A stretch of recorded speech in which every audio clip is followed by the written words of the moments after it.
So hello there mga besh. So ngayon ay bibisita kami sa aking tita and then magdadala kami ng pagkain. So yung dadalhin ko or lutuin ko is itong buffalo wings na paborito ni Kent and then magluluto rin ako nitong cockpit. So ito ay tinatawag naming cockpit sa aming probinsya na para rin siyang paksiw na pata or parang hamonado. Pero nakaugalian na namin tawagin sa aming probinsya na cockpit at napakadali lang niyang gawin mga besh. So first is huhugasan muna natin yung ating pata. 2 pata yung ginagamit ko dito.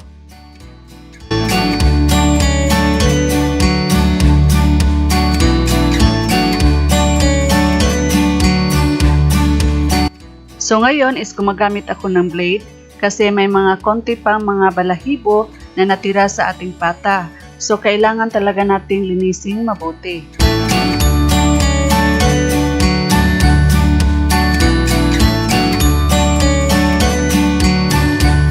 So pagkasyahin lang natin yung ating 2 pata sa ating kaldero.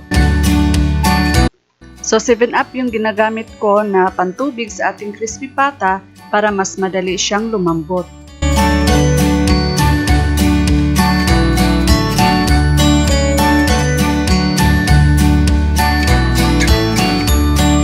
And lulutuin natin siya sa slow to medium fire. At ito na po yung ating panimpla. Soy sauce, pamintang dahon, bawang, pamintang buto. Dikdikin natin yung ating bawang para lumabas yung kanyang flavor.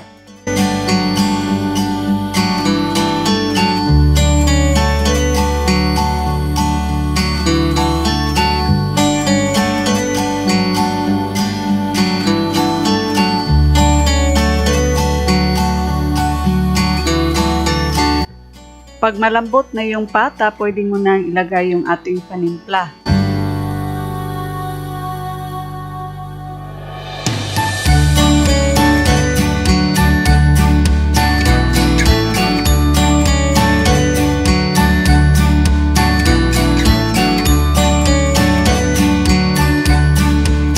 Naglagay na rin ako ng konting bitsin pero ito ay optional lang po.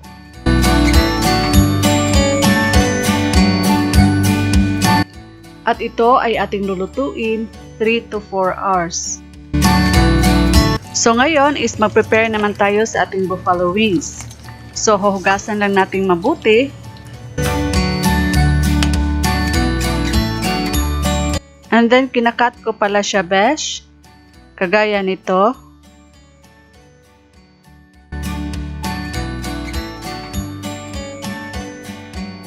And then i-drain natin. So ito pala yung ginagamit kong pang-breeding.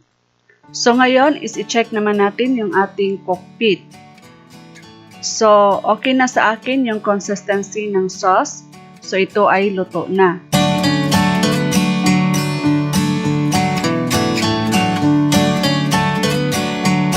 So ngayon is magbi-bread naman tayo sa ating chicken wings.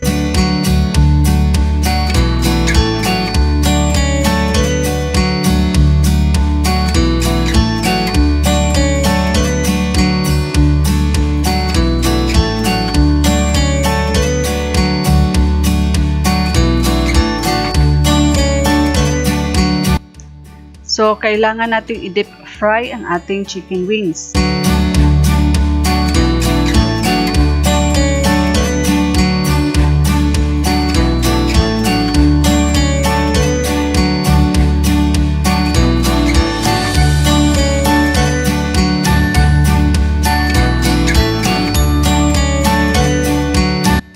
At ready na po yung ating chicken wings. So habang pinapalamig ko yung chicken wings is nagsasaing na rin ako para kompleto na talaga. May ulam na, may kanin pa.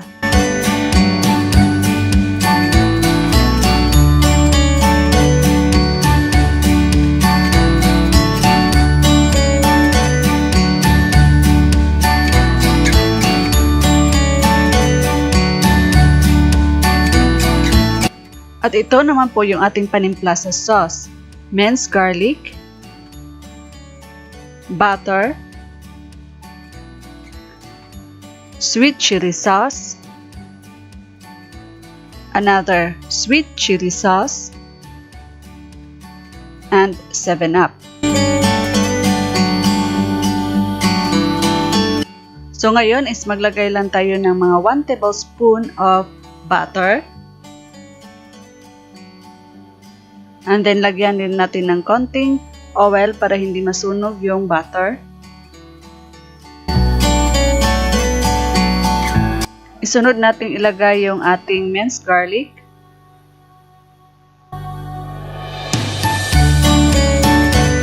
At tig-kakalahating botelya ng chili sauce.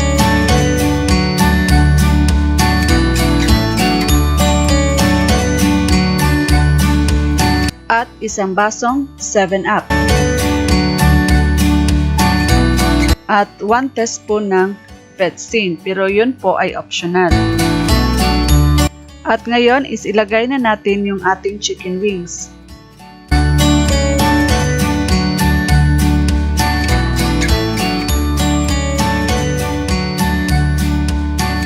At i-mix lang natin hanggang sa kumapit na yung sauce sa chicken wings. So ayan, done na po yung ating buffalo wings.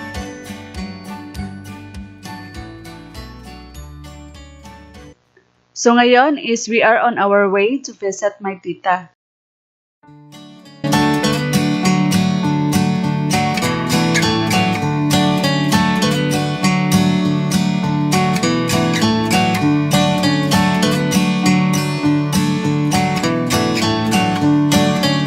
At inasar na naman ni Kent si Papang Bell. At ipakilala ko sa inyo yung 3 Musketeers.